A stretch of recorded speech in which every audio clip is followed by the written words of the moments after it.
Are you not the Lieutenant Fernand who served as guide and spy to the French army in Spain?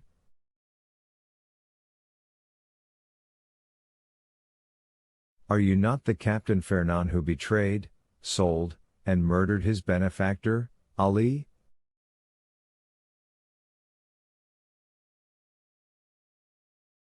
And have not all these Fernands, united, made Lieutenant General, the Count of Mercer, peer of France?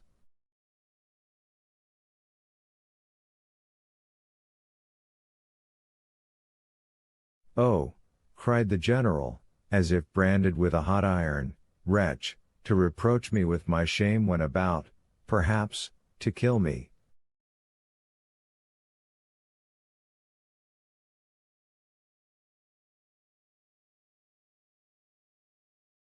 No, I did not say I was a stranger to you. I know well, demon, that you have penetrated into the darkness of the past, and that you have read, by the light of what torch I know not, every page of my life, but perhaps I may be more honorable in my shame than you under your pompous coverings.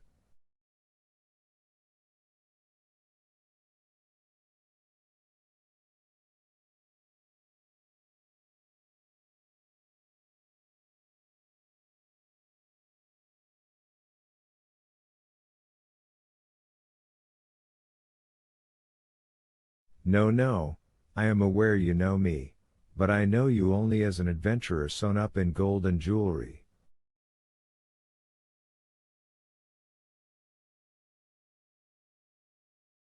You call yourself in Paris the Count of Monte Cristo, in Italy, Sinbad the Sailor, in Malta, I forget what.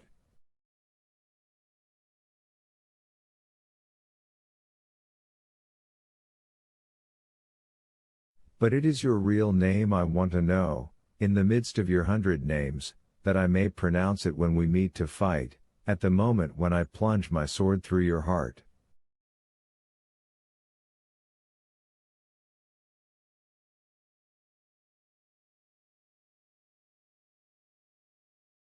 The Count of Monte Cristo turned dreadfully pale. His eye seemed to burn with a devouring fire. He leapt towards a dressing room near his bedroom, and in less than a moment, tearing off his cravat, his coat and waistcoat, he put on a sailor's jacket and hat, from beneath which rolled his long black hair.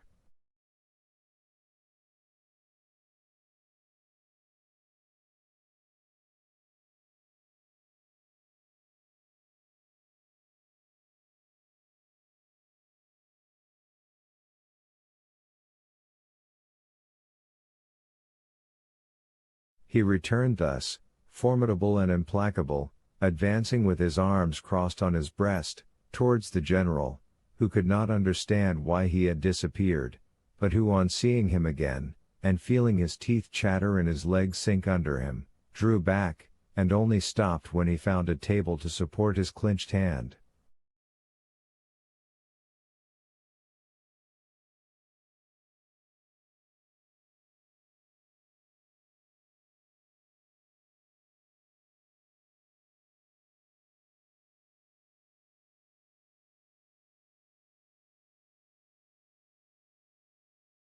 Fernand, cried he, of my 100 names I need only tell you one, to overwhelm you.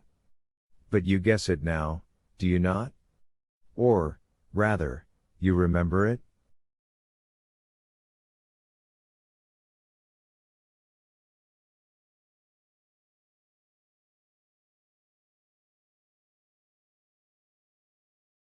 For, notwithstanding all my sorrows and my tortures, I show you today a face which the happiness of revenge makes young again, a face you must often have seen in your dreams since your marriage with Mercedes, my betrothed.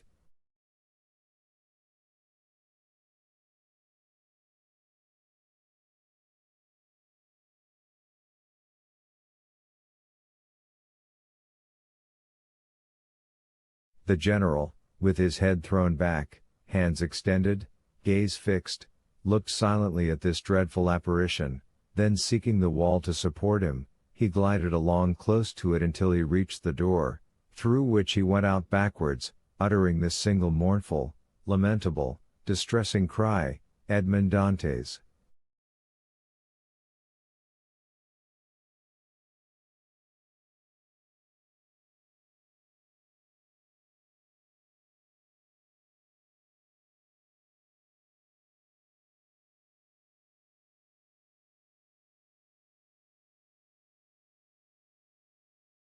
Then, with sighs which were unlike any human sound, he dragged himself to the door, reeled across the courtyard, and falling into the arms of his valet, he said in a voice scarcely intelligible, "Home, home."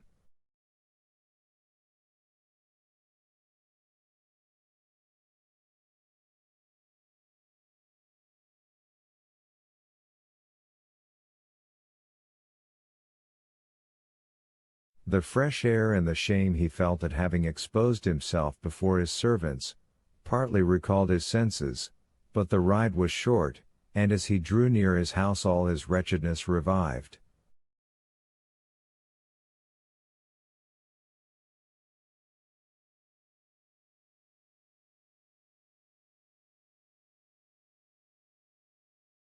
He stopped at a short distance from the house and alighted.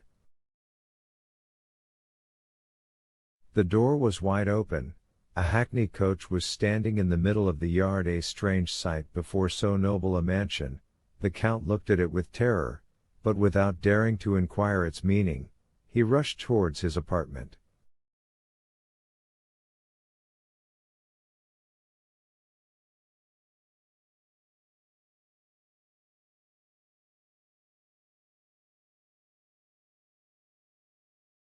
Two persons were coming down the stairs, he had only time to creep into an alcove to avoid them.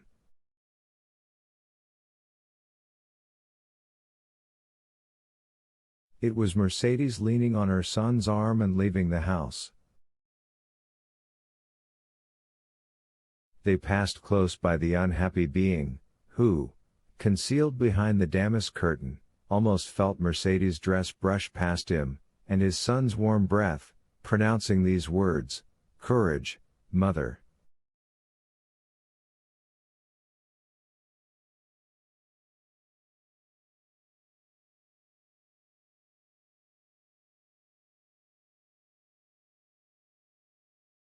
"Come, this is no longer our home."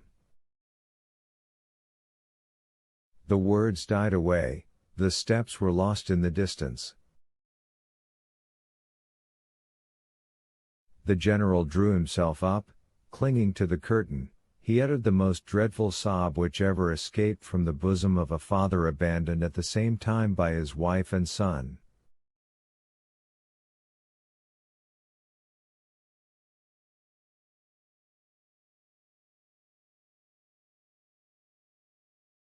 He soon heard the clatter of the iron step of the hackney coach, then the coachman's voice, and then the rolling of the heavy vehicle shook the windows.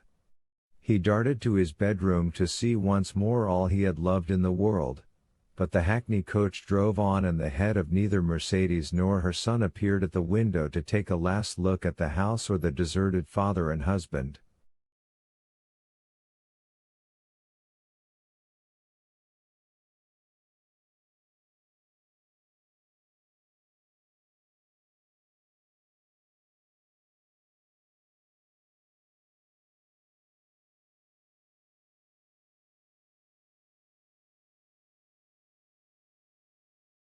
And at the very moment when the wheels of that coach crossed the gateway a report was heard, and a thick smoke escaped through one of the panes of the window, which was broken by the explosion.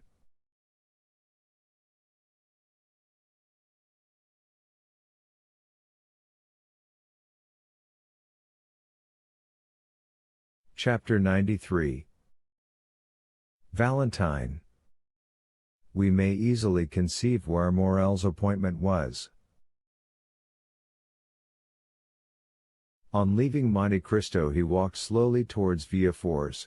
We say slowly, for Morel had more than half an hour to spare to go 500 steps, but he had hastened to take leave of Monte Cristo because he wished to be alone with his thoughts.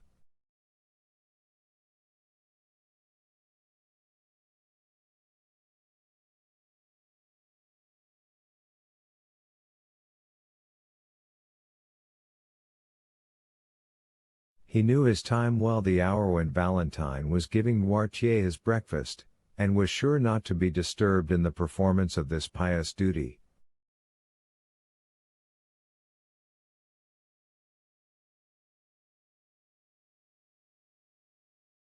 Noirtier and Valentine had given him leave to go twice a week, and he was now availing himself of that permission.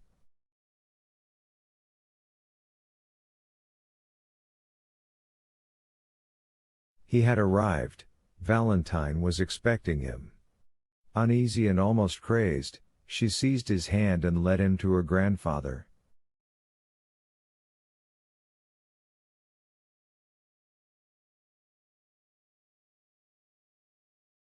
This uneasiness, amounting almost to frenzy, arose from the report Mercier's adventure had made in the world, for the affair at the opera was generally known.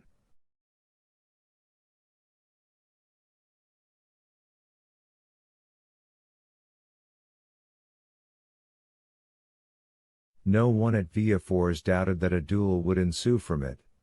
Valentine, with her woman's instinct, guessed that Morel would be Monte Cristo's second, and from the young man's well-known courage and his great affection for the Count, she feared that he would not content himself with the passive part assigned to him.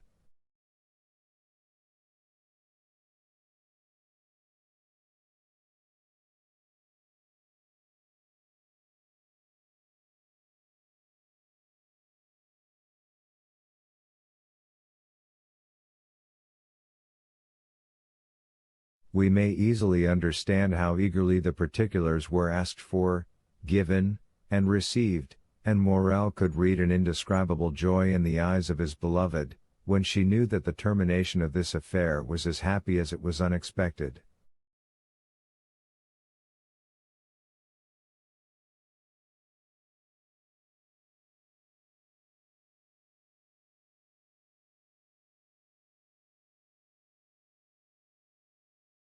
Now, said Valentine, motioning to Morel to sit down near her grandfather, while she took her seat on his footstool, now let us talk about our own affairs.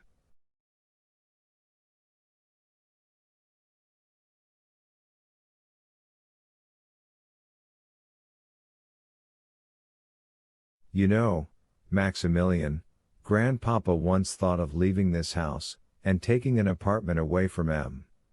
de Villefort's.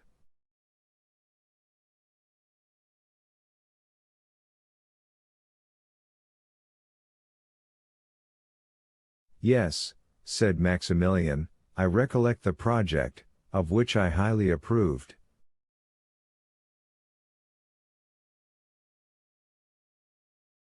Well, said Valentine, you may approve again, for Grandpapa is again thinking of it.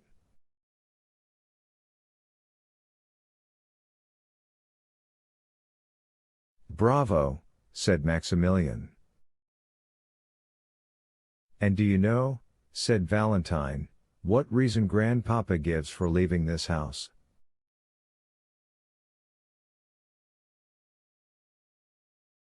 Noirtier looked at Valentine to impose silence, but she did not notice him.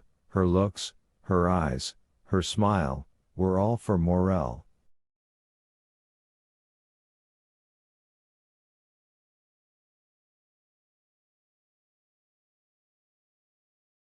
Oh, whatever may be M. Noirtier's reason, answered Morel, I can readily believe it to be a good one.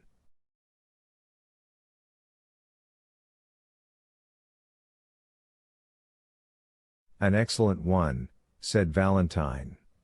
He pretends the air of the Faubourg Saint-Honoré is not good for me.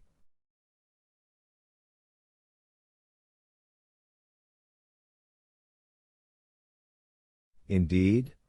Said Morel, in that M. Noirtier may be right, you have not seemed to be well for the last fortnight.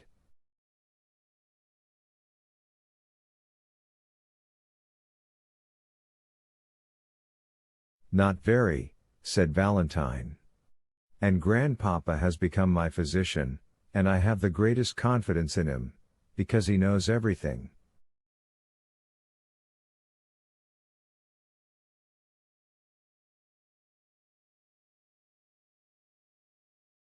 Do you then really suffer? Asked Morel quickly. Oh, it must not be called suffering, I feel a general uneasiness, that is all. I have lost my appetite, and my stomach feels as if it were struggling to get accustomed to something.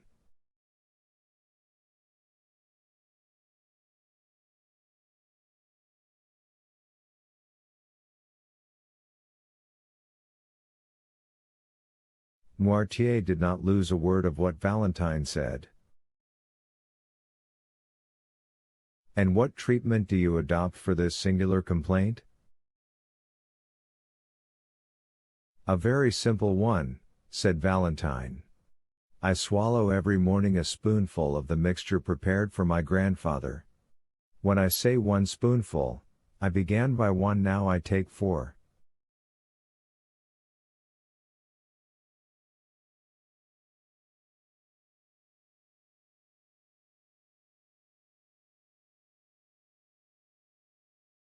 Grandpapa says it is a panacea.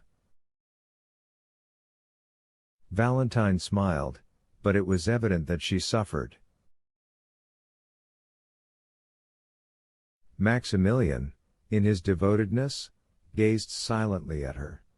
She was very beautiful, but her usual pallor had increased, her eyes were more brilliant than ever, and her hands, which were generally white like mother of pearl, now more resembled wax, to which time was adding a yellowish hue.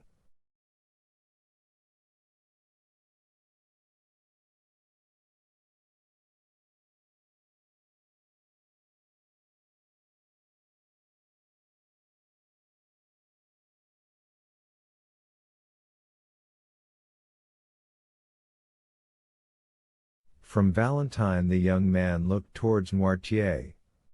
The latter watched with strange and deep interest the young girl, absorbed by her affection, and he also, like Morel, followed those traces of inward suffering which was so little perceptible to a common observer that they escaped the notice of every one but the grandfather and the lover.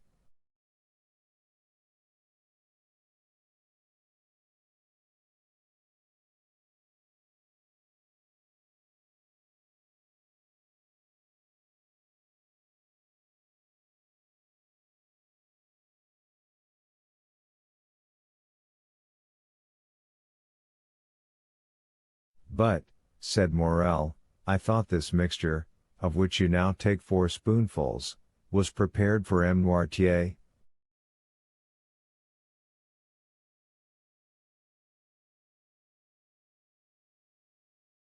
I know it is very bitter, said Valentine, so bitter, that all I drink afterwards appears to have the same taste.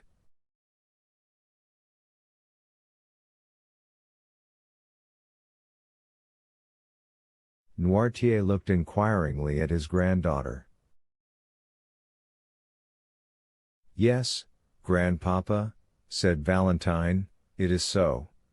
Just now, before I came down to you, I drank a glass of sugared water, I left half, because it seemed so bitter.